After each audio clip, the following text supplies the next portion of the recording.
Welcome back to Behind the Vocals. This week we are joined by the one and only legendary Bjorn Strid of Soilwork and the Night Flight Orchestra. It is an amazing episode. We talk about all things vocal-centric as well as lyrics, how he approaches them, and much, much more. You don't want to miss it. So without further ado, let's get into the episode. All right, we are joined by the one and only legendary Bjorn Strid of Soilwork and Night Flight Orchestra. Sir, how are you doing today? Pretty good, pretty good. Thanks for having me. Absolutely. Thank you so much for coming on. It's an honor and a privilege to chat with you. I'm super excited about this and to pick your brain about all things vocals. Very cool. Looking forward. All right. How we like to start this, I like to just give you the floor, let you introduce yourself and tell everybody a little bit about yourself. Well, yeah, my name is Bjorn, a singer of the band Soilwork that's been running since, I would say, 96, released first album in 98. And I believe we have released, is it 11 or 12 albums since then? And in 2010, I started the Night Flight Orchestra, which is a completely different story. More of a late 70s, early 80s rock influenced band. Soilwork is more extreme metal. So I'm really all over the place. I do a lot of the session vocals as well. So yeah, I'm kind of all over the place, really chameleon, I guess. Gotcha. Yeah.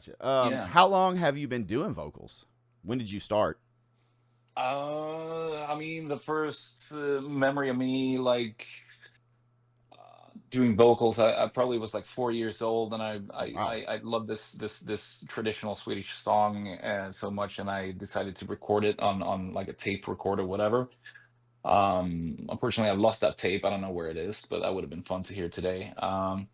So that's my first sort of memory of singing, and I don't know, I just liked melodies. There was something about it that spoke to me, and then I started playing hockey, and I was I was very much of a music fan, but I didn't really have any dreams of becoming a singer or a musician in general, and I was really focused on the hockey. And then when hockey got really serious, the fun was gone, and that's when I got my first guitar, and I got into that and started my first punk band, played some crust punk, and then I started suddenly was playing guitar in a reggae ska band, and then I was playing in a black metal band. And I was really all over the place there too. And somewhere there I discovered that I was a decent vocalist. And when I started high school, that's when I met Peter, who I started Soilwork with.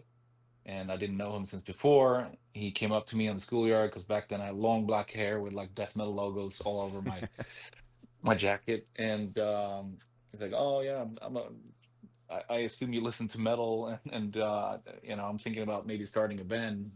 You want to sing?" I was like, "I don't know. Yeah, I'm kind of curious. I'm sort of a guitarist, but we can try it out." And so I was kind of curious about doing screamy vocals, because I was very much into extreme metal at the time. I discovered the whole Stockholm death metal scene, and then also the Gothenburg scene, of course, and the German thrash scene, and so I was kind of curious to try that out. And I don't know, when I tried it out for the first time, there was it's like such a kick to do that, so I got really hooked on that. And then that's sort of where it all started, and things started happening for Soilwork quite quickly. We got signed after the second demo, released the first album in 98, and did two albums, Steel by Suicide, Chain Heart Machine, changed label to Nuclear Blast. And that's when I started to feel that I wanted to develop a bit more as a vocalist and maybe add some clean vocals for Soilwork, and because everybody was developing so quickly on their instruments, and I wanted to do something else as well, and sort of evolve. So, and yeah, I don't know.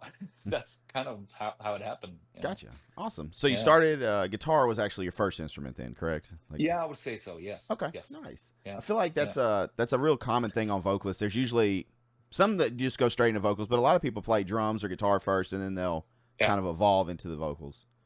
Yeah, and they was oh well, nobody else wanted to take the microphone, so I just decided to give it a go. That's usually how Pretty it much. starts. Yeah.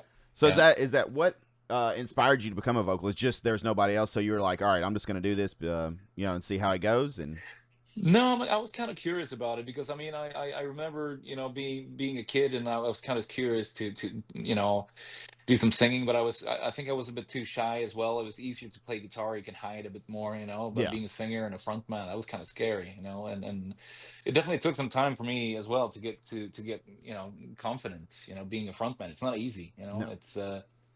it's pretty tough. So yeah, it took some time for sure, but I still love playing guitar. I actually kind of revisited like when Peter left Soilwork after Panic Broadcast. I decided to pick up the guitar. I mean, I play it every now and then, but I started to really pick it up again to really write something for the double album that we were about to make, The Living Infinite, which was a huge project. It was super, it was a big challenge, Yeah. so that's really how I really picked up the guitar again. And I've I play quite often, and I like to compose on guitar as well. And so it's definitely still there.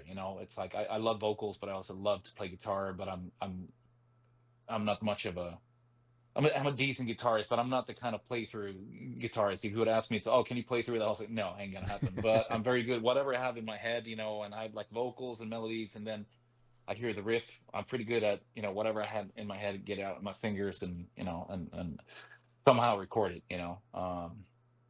So that's a great thing to be able to do that. I Yeah. would say, yeah. Um, which would you say is harder, being a front man or being a vocalist?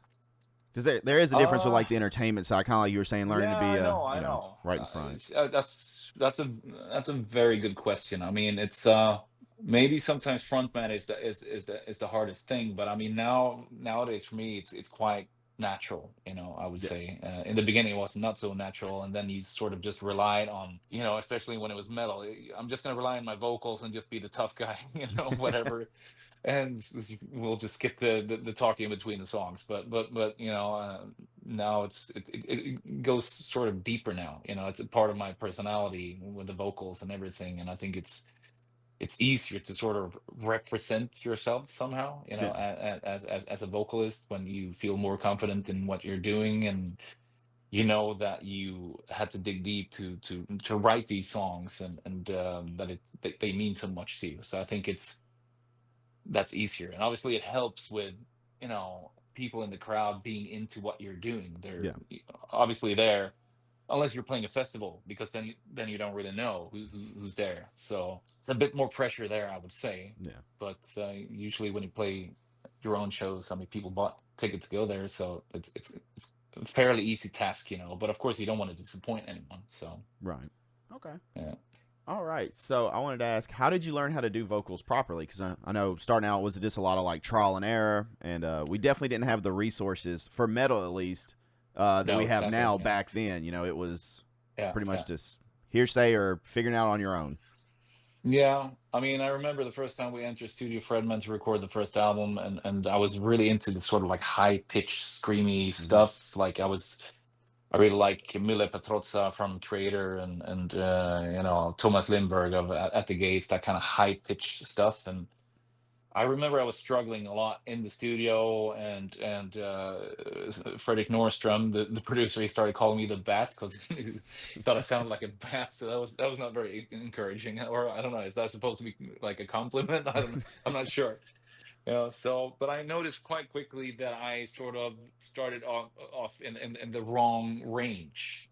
So I had to go back because I felt like I couldn't really maintain a good voice, like doing the high pitched stuff.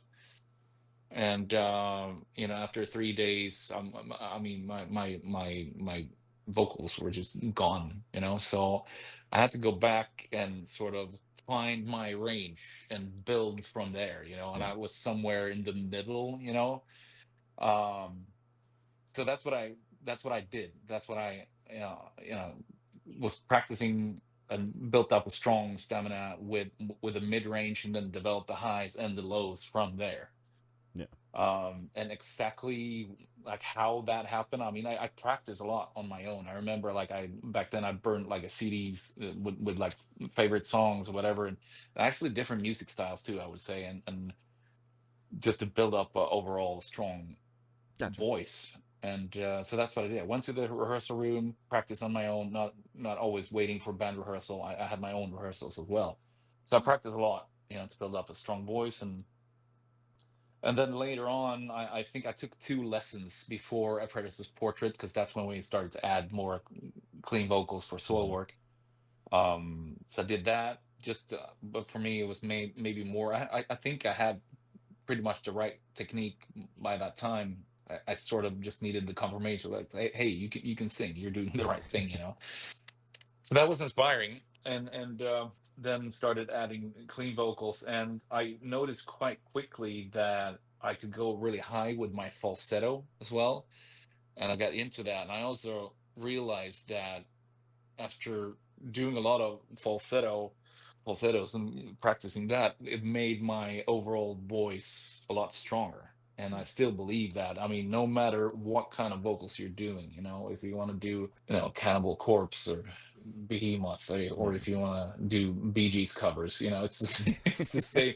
So, like, if you have a strong falsetto, that's going to make your overall voice stronger, I would Okay. say. So I would say that that's definitely what I believe in. Okay. It's really been working for me, and I think with Night Flight Orchestra, in the beginning, I still do. I do a lot of backup vocals, like super high falsetto stuff.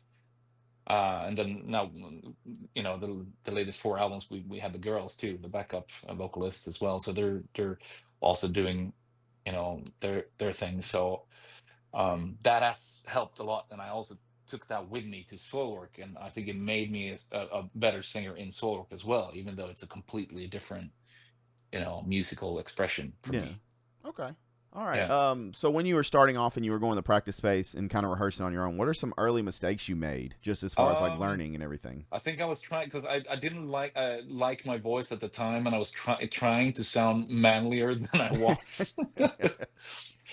Because I felt like, it's like I sound like a 12-year-old. And I still feel like that sometimes, believe it or not. But I when I go pretty high, I mean, I might not have like the manliest of voices, but who cares? It's I think it's about the presence in the voice. Right. So I think I was just caring too much about how I would, come across, like, oh, like, listen to this guy, he sounds like he's 12 and a half, but so I was so focused on that, and I started to sing like too far back in my throat. I was like, whoa, it's like it sounded kind of. And when I listen back now to some of the early stuff, I can hear that I'm trying to sound like kind of fake a fuller voice, if Right. you know what I Yeah. mean. Yeah, so I think that's when I just had to become confident with how I sounded, and then build it from there. And nowadays, I mean, I have a lot more of a stronger voice. I would say there's a lot of presence in it, because I really feel what I'm creating. And I mean, don't get me wrong, I felt that back then as well, but I was just too, I guess it's about, vanity in a way, Yeah. but I get to know my voice a lot better, and you just need to learn to love your own voice. I mean, of course, you're always going to have some doubts, and I still can be in a studio, I record, and then go into the control room. It's like, that's how it turned out. It's like, that's not what I heard. And it's, oh, I sound like shit today, and so it's definitely there. But I've learned how to, somewhat love my own voice, and be happy with what I have, really. Okay. Was there ever Yeah. a aha moment when you were learning and kind of getting everything down? Like you said, learning about like how your voice was and going too far back in your throat and stuff like that. Did you ever have a moment where you're like, oh, okay, kind of clicks now, like this is why I should be doing and stuff like that? Yeah, I think that's really what happened when we went into studio for Natural Born Chaos, and Devin Townsend was producing my vocals. I think that's where it happened, and he really gave me the confidence to really open up and do my own thing, and brought out my real voice. Yeah. I think that's where it happened. I mean, those were some really tough days. We did like sometimes 12 hours a day of just Oh constant wow. singing. And I mean, I remember that was I passed out once. I don't know if we decided to keep it on the album because you hear like a boom, like a big thud but falling to the ground. Yeah, it was no joke. It was no joke. So, but I think that was something that I needed to go through with Devin there, and you know, and I'm eternally grateful to him because he really brought out the best of me, I would say, and I discovered things that I didn't know I had. So, That's yeah, that awesome. was a special time. And then I went to Vancouver in 2007 before Sworn's Great Divide, and stayed in his basement as well. And he produced my vocals once more, and Oh, nice. I pulled three muscles from Wow. singing. I was black and blue all over my Wow. like torso. Yeah, no joke. How did you do that? Absolutely. Just I don't know. I really don't know. And I didn't, I was not working out. I was not doing anything weird. Like it really happened while I was singing because it was like so like we really pushed me. Like it was just insane. And I wow. remember I had like two more songs to do. I think there's some footage when I'm actually lying down and holding like this, you know, I had like this I don't know, like some kind of lotion on to kill, the pain a bit, and yeah, it did some, but not enough, and it was so painful to just scream for the last, two songs. It was just nuts. That's crazy. Wow. Yeah. Okay, so that's a good transition to do you have a routine that you do for vocals? And I'm really curious about this because Night Flight Orchestra and Soilwork are two completely different beasts. And it's two Yeah. completely different styles. And I'm very curious if it changes on that as far as like your warm up routine, what you do, and also other variables such as like if you're just playing like a one off show or if you're on tour or maybe you're under Mm. the weather or whatever, or going in the studio. Do you change what you do to get your voice ready for any of these, and or either band? Yeah. Does it fluctuate?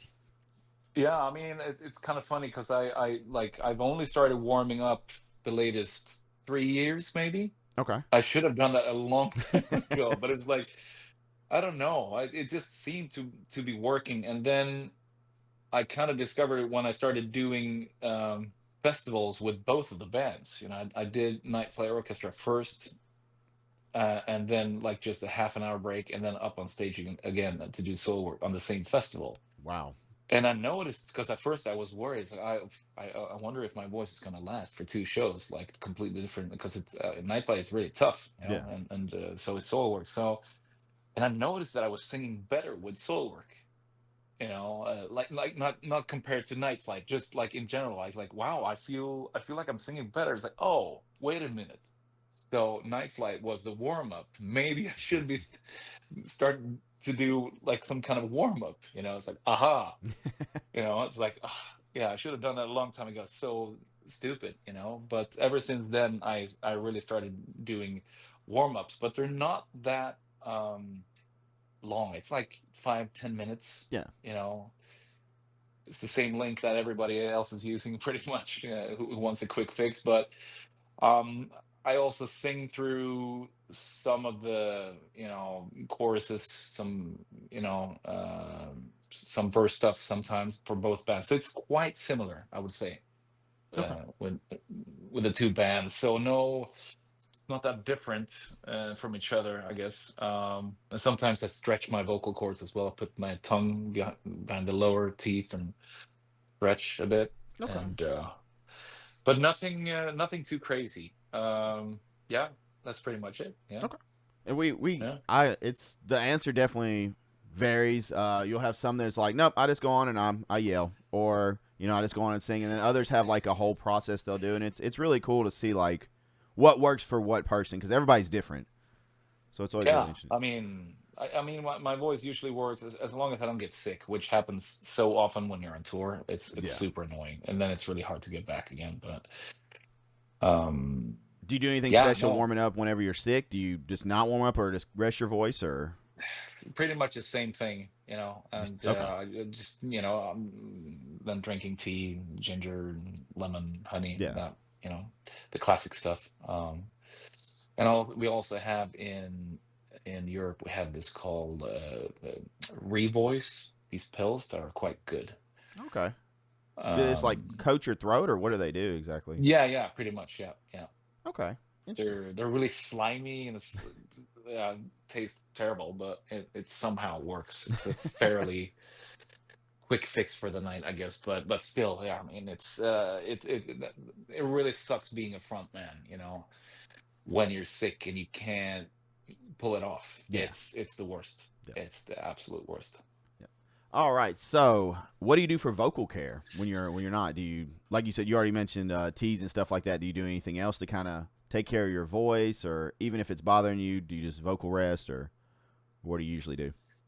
Um, yeah, I guess just drinking a lot of tea and stay hydrated. All the classics. I guess nothing out of the ordinary. I mean, I remember there was this one tour we did with Children of Bodom in 2003 in Europe, and we were like all of us were up all night. And I remember like I bought like a case of cigars. It's like why? So then I just stayed up all night and drinking like whiskey and smoking cigar like inside the bus. Everybody was just smoking inside that tour bus. And there was even like crowd surfing on the first floor. Nuts, absolutely nuts. And that's what we did every day. And I stayed up screaming to AC/DC until 5 in the morning, and somehow that still worked. But if I did that today, I mean, that would not work. So I do not. I mean, it's more of a pre-party situation for me than an after party. Okay. Not saying that I'm getting wasted or anything, but I have a little Yeah. few beers and just listen to some good music, getting into the zone. And but I try to skip the after party. I guess because alcohol is definitely not good for your vocal cords. Yeah. There's probably somebody who would say like, no, it works fantastic for me, but I yeah, it doesn't work for me anymore. So I have to pick my battles. Yeah, Absolutely. So I want to know, yeah. how was it transitioning from Soilwork to Night Flight Orchestra? Because like I said, different styles. Was it hard Mm, vocally to kind of change from more of the metal to, more like you said, late 70s, like 80s kind of vibe? yeah, yeah. I mean, And it's what brought this about? Sorry, but I'm curious, like, yeah, because it yeah, is vastly different. So where did yeah. kind of that come from? I don't know. I mean, I was always curious about doing something different. Maybe doing the screamy vocals at the time, I was so into that whole scene, and then um I discovered so much more music. Like a lot of things happened during the 90s and into the 2000s, and my palette became bigger, and I wanted to try out different things. And so I think it was a bit of a calling, something that I really was curious to see if I could pull off, or really connect with. And then meeting David in 2006, when he was a session guitar player for Soilwork, and we were touring in North America, and we really bonded over music in general, and listened to all kinds of stuff. And we ended up in the back lounge, drinking beers, looking out the window, being in motion, and listening to all these fantastic songs. And then we decided in the end of that tour, we need to start a band, that captures this era. And it was one of those drunken ideas that became a reality, and I'm happy it did. And he's no longer with us, as you might know. And yeah, it's tough. It's still surreal. And yeah, I miss him every day, for sure. But I think that really, I think he really encouraged me to do vocals, for or do those kind of vocals and try out something else. So he encouraged me to pick up the guitar again when he came into the band, and we did Living Infinite together. And he also encouraged me as a vocalist when we started Night Flight. Okay. So and I mean, but it was really tough in the beginning, especially when we started.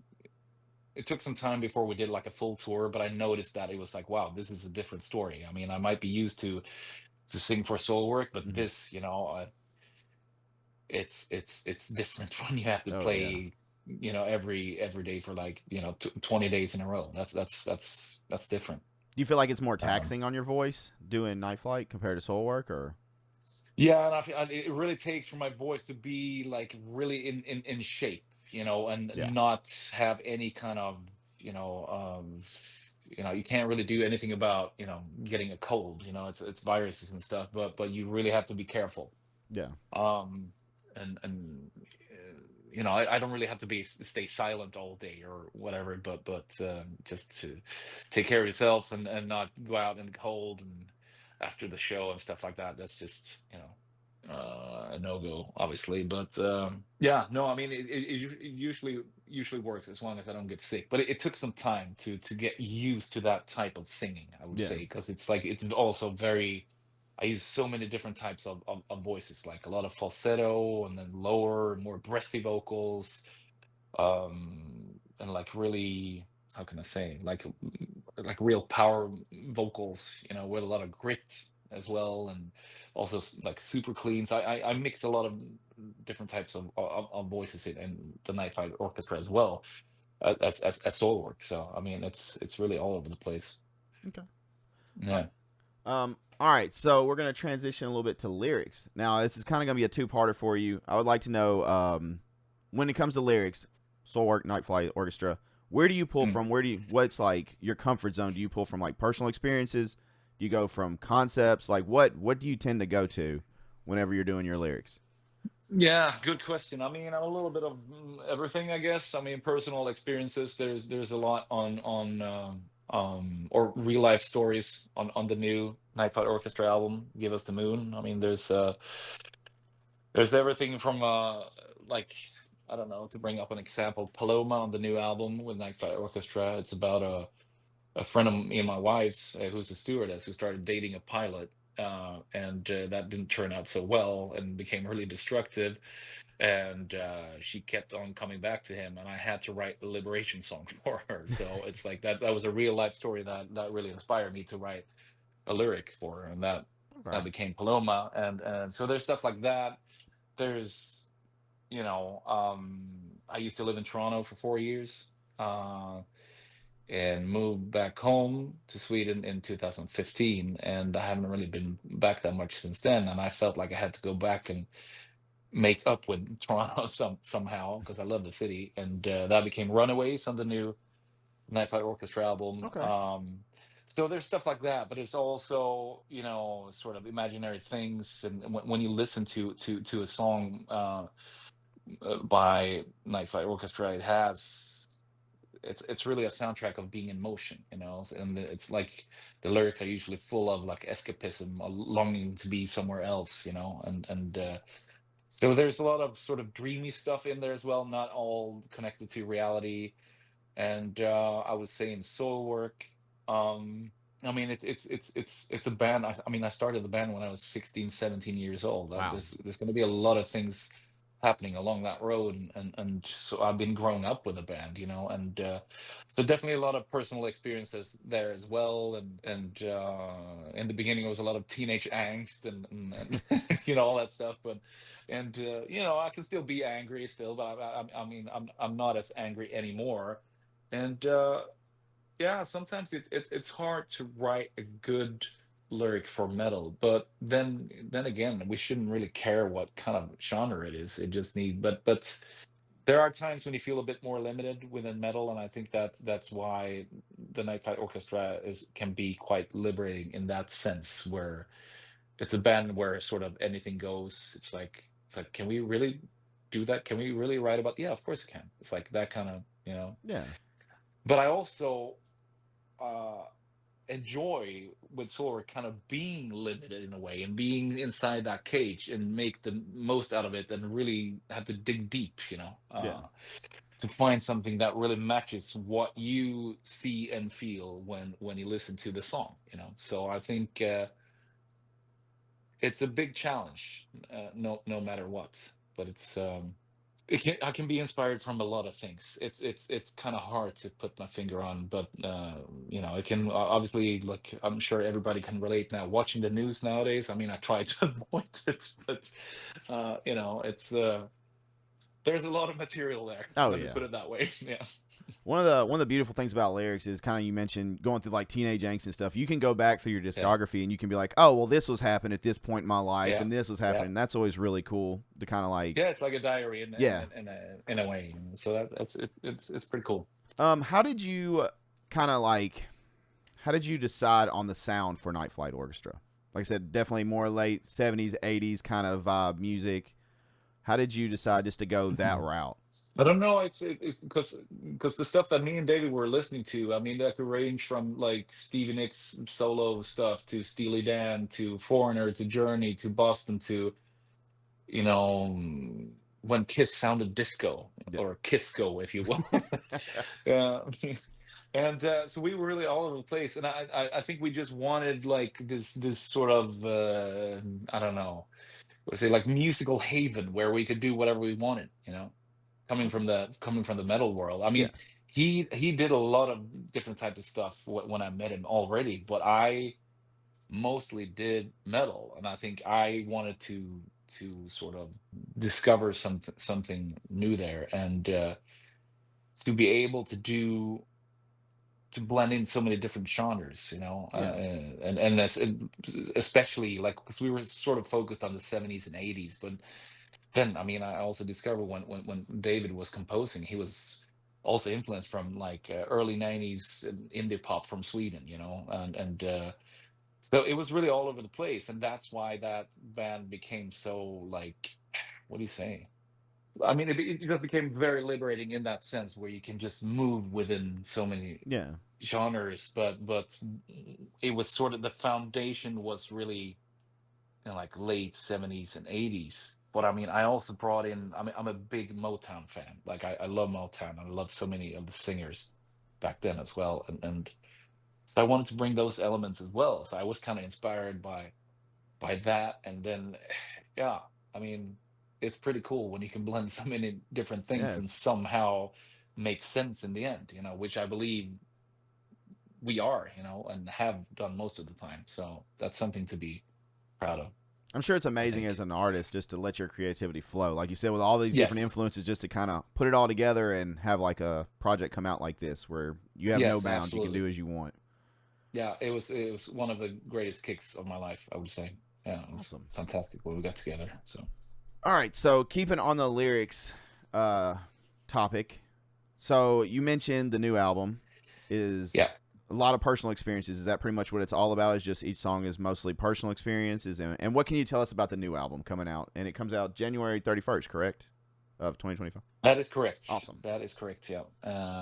Yeah. I mean, it's a very diverse album, and we're definitely, you know, it definitely takes you on a journey. You know, it's real special, super melodic, very much of a like, you know, like emotional explosion. You know, it's really all over the place. I mean, we've gone through a lot with the band. You know, with David's passing, and we had to turn it into something uplifting and encouraging, so we had to dig really deep, and what came out is really, it's an album that's kind of hard to explain, and I would say that it's our most sort of cinematic album. Okay. You know, it sounds very pretentious when you say that, but it's like, it really is music.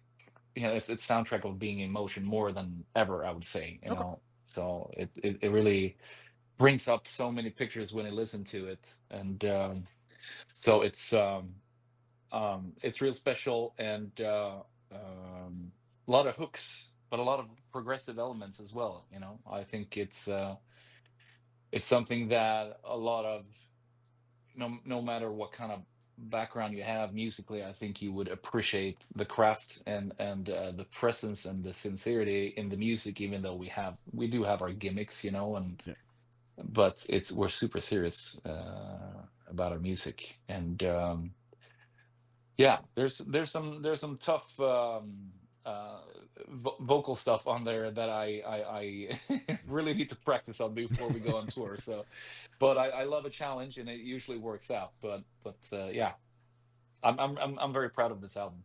I can't wait to hear what I'm super excited for it. January 31st. So got a little more about lyrics. Do you have a favorite lyricist? someone you look up to as far as how they compose lyrics and what they write and stuff like that. You've dropped a lot of amazing artists already as like influences and people you listen to. So I'm definitely curious to kind of put you on the spot and see if there's someone that stands out to you. Yeah, I mean, ever since I was like a teenager, I fell in love with a band called New Model Army. Okay. It's sort of like folk punk slash new wave. It's really all over the place. They have their own little genre, it seems like, but it's a British band and from Bradford, England, and the lyricist there, Justin Sullivan, is a fantastic and lyricist and one of the most underrated ones. Okay. And I can highly recommend anyone to listen to their music and reading his lyrics. They're kind of hard to explain. They're kind of like very kind of working class, blue collar kind of lyrics, but they're very poetic, super poetic, and Okay. really beautiful. Yeah, I've always been inspired by him, and we actually ended up working together for Windswept Mercy, the song, one of the songs on Living Infinite, where he's doing guest vocals on. Oh, I awesome. decided to just write to him to see if he was up for it, and thankfully he said yes. I mean, that was some of the most amazing time when he sent his vocals over. He was in the studio with Numeral Army at the time in London. He sent over his vocals, and I just like put my headphones on, and I heard only his vocals, just singing the lyrics that I wrote. It was just insane. Oh man.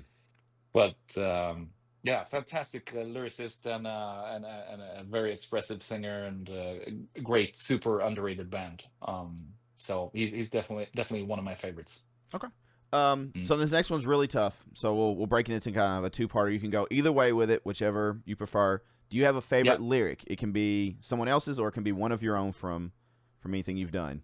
Very tough Oh, question. yeah, that's a tough one. So I guess I could pick one Soilwork and one Night Flight then. It's Let's tough on the see. spot because you start going through like everything, trying to just think. Yeah, trying to think what there is. I mean, I guess with Soilwork, it's boring to pick something from the latest album. That's what. But it's so it's closer to me now. I mean, that's where I'm at the Yeah. moment, and Övergivenheten, the title track of the new album, was very special to me, and how that song came together, all of it, and you know, seeing David sort of fading away, and having to and writing songs on that album in general to try to desperately lift him up. You know, Yeah. that was real special to me. So that's definitely one of them. And when it comes to the Night Flight Orchestra, I mean, I think Paloma is a good example, and Stratus, yeah. Stratus or Paloma, I would say. Paloma, obviously, I have like a personal connection to a good friend of ours, and it's quite a simple lyric, but it's simple can be very good, I Yeah. think, at times, and so I'm proud of that one, and obviously the Stewardess Empress Hotness and the Captain of Pain, which is also related to that song because it's about the captain, Okay. and that was not easy to pull off, and I think that's the first time I've done anything like that. So, Okay. All yeah, right. So you kind of already touched on this, but we all know when we get in the studio, we tend to you write things, and you won't necessarily always think about, well, I have to do this live. And so, like you said, it's a challenge. You have to kind of practice it and get the parts down. Do you have a favorite part to do live, and a part that you don't hate, but you dread? You're like, okay, let's get through this part. It's a little rough live. So I know you yeah, I mentioned mean, some of the new stuff would be kind of. You're definitely gonna have to practice. Get ready for that tour. yeah, yeah. I mean, there's the really last high scream in Stålfågel on from Verkligheten, the high note for Mm-hmm. Soilwork. I mean, we just been out on tour with In Flames and Arch Enemy all over Europe, playing really big arenas, and and I was so scared that my voice was gonna fade or I was gonna get sick because that note, you need a full voice to be able to pull that last note off, and it worked the whole tour, and I Oh, was that's so awesome. grateful for that. I felt something in mid-tour, like I started, "Oh, no, I'm getting sick," but I really had to practice for that one, it was, it's a special one. So yeah, I would say that one. Okay. Is there any that so that's your favorite or that's your Yeah, I mean that's one of my favorites. There's actually a song that we don't play very often nowadays, but I remember I really enjoyed it, and it's a song I would like to bring back, and it's "The Crestfallen," okay? especially with a breakdown in the middle. There's something about that part, and it's I don't know. I kind of I get super emotional every time I get to that part because it's so strong and expressive. Okay. Nice. So it's a song I would like to bring back. Okay. All right, we're to the little bit of the weird questions, if you will. Or, Okay, sure, yeah. sure. We got to get it Yeah, weird here at the end. yeah, Okay, yeah, so this one is inspired because people like Adam D from Killswitch Engage and different ones they tend to do very weird call outs during shows. They'll say just yeah, the most off the wall things, and then you have more of the straightforward. Let's go, like let's get the pit, all that stuff, the yeah, the normal things. Do you have yeah. a favorite call out? Is there something you like to go to? Do you just kind of wing it up there? Or kind of what do you do? No, I kind of wing it, and you mentioned Adam D, and I just love his, we've been on tour with those guys. It's been a while now, but I remember he was like to all the 50-year-old girls with braces in the crowd, keep it metal. I just love that one. That was such a good one. He's the best, and I was like, yeah, it's not easy to how can I say, like, every night come up with something new, but I try Yeah. to wing it. If you write too much of a script, of course I have certain Yeah. things that I just about say every night, but I try, it's like I was talking to Anders Frieden from In Flames about this, how he always tried to find somebody in the crowd, like find something that's happening and then sort of comment on that and then build on that, Yeah. and it makes things more interesting, I guess, Yeah. so I try to do stuff like that as well, but I don't know if I have any like trademark calls or anything like that, not that I can think of, but I believe that I have become a better front man, and that I really connect with a crowd. That's the most important thing. And you kind of mentioned the script. You want it to be organic, not sound like you're just going through the motions, like you said, where it's like, hey, I have to say this each night, but you Yeah, know, yeah, uh, exactly. Yeah, no, I mean, you want to leave things open at least a little bit. I mean, you have certain things, and maybe sometimes you can't be in the zone every night 30 days in a row. yeah, Let's face it. It's like some days you're a bit off or whatever, but you always try to give your best for the crowd, and yeah, sometimes you might not feel so chatty and spontaneous at the moment, but yeah, usually works out. Adam D. I don't know how he comes up with the stuff he comes up with because it's I'm so out of fantastic. left field, and it's yeah, it's entertaining though. Yeah, for sure. Do you have any? So again, more weird questions. Do you have any weird pre-show rituals or studio rituals? Anything you have to do in particular? And with this, it's kind of taken from sports. I know you said you play hockey. Some a lot of times athletes will have like pre-game rituals. They'll have to wear a Mm, certain pair of socks, or they'll have to do this before the game. We've had musicians on here that have done everything from they have to drink a certain type of Gatorade in the studio, like a light blue yeah, Gatorade, to I wear only this pair of shoe. This is my show shoe to just yeah. stretching and just stuff like that. It's kind of all over the place. Yeah, I mean, I guess I'm a bit boring when it comes to that. I wish I had something sort of like superstitious thing going on, but I mean, the only thing I have is I have this special herbal liquor called Gammeldansk, or Old Dane, whatever, if you translate it. It's like it has like, I don't know, I think it's like 27 different herbs in it, Oh and it's like a wow. shot. So usually have some beers and one or two shots of those, Okay. and it usually gets me there. There we go. I don't know if it's good for the vocals, but I mean, mentally, I think there's something about it, and I guess herbs are not can't be that bad, I guess. But that we usually bring that with us wherever we go. So Okay. yeah, Awesome. yeah, All right, so I know we don't have much time left. I kind of want to give you the floor, promote everything. I'm gonna have all your links down below for socials as well as Cool. Night Flight Orchestra's pre-order. Very cool. All that comes out January 31st. Is there anything you'd like to tell us about it, or anything coming up you'd like to promote? Well, we're embarking on a European tour, moving over Europe, starting on January 30th, the day before the album release. So we're Nice. gonna do that, and as far as North America goes, we're doing Prog Power in September, and hopefully we can line some stuff up there around that. Visas are very expensive these days. It's crazy, and so are tour buses. But it's about time we come to North America and do a full tour. So we're working on that. And Awesome. meanwhile, please pick up the album. It's something that we're really, really proud of, and I can assure you won't be disappointed. So thanks for listening. Absolutely. I'll have to keep an eye out for those North American dates, and you guys come close. Yes. I have to come out and see you do your thing. Yeah.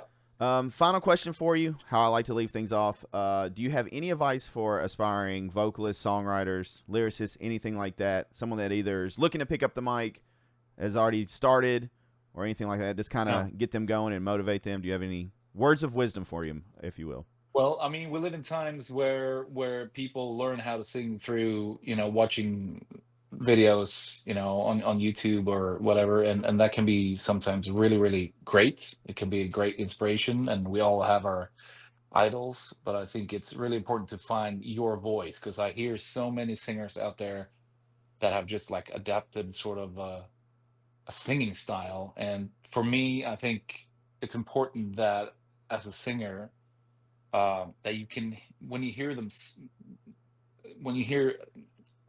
sing, you want to be able to connect it to the talking voice. Yeah. Because there's so many singers out there that sound completely different when they sing, and very often it's because they've adapted a singing style that they've heard, instead of sort of connecting to their own voice, and that it becomes like an extension of your speaking voice. So I think that's something to, Okay. Awesome. Thank you so food for much, thought. and thank you for your time. I really appreciate it. It's been an honor chatting Thank with you, you. picking your It's brain, been and good luck on the upcoming tours and as well as the album release. I'm excited to hear it. Thank you so much. Thank you. You have a great rest of your day. You too. Okay. Bye-bye. Thank you all so much for watching or listening to this episode of Behind the Vocals featuring Bjorn Strid of Soilwork and the Night Flight Orchestra. Pre-orders for their new album are down below. It comes out January 31st, 2025, so please don't miss it. And keep your eyes peeled for tour dates coming to a city near you with the Night Flight Orchestra. Also, other links for Soilwork as well as Night Flight Orchestra and Bjorn are down below in the description, so please go show them some love. And as always, thank you so much for watching or listening to this episode, and I'll catch you guys and gals on the next one.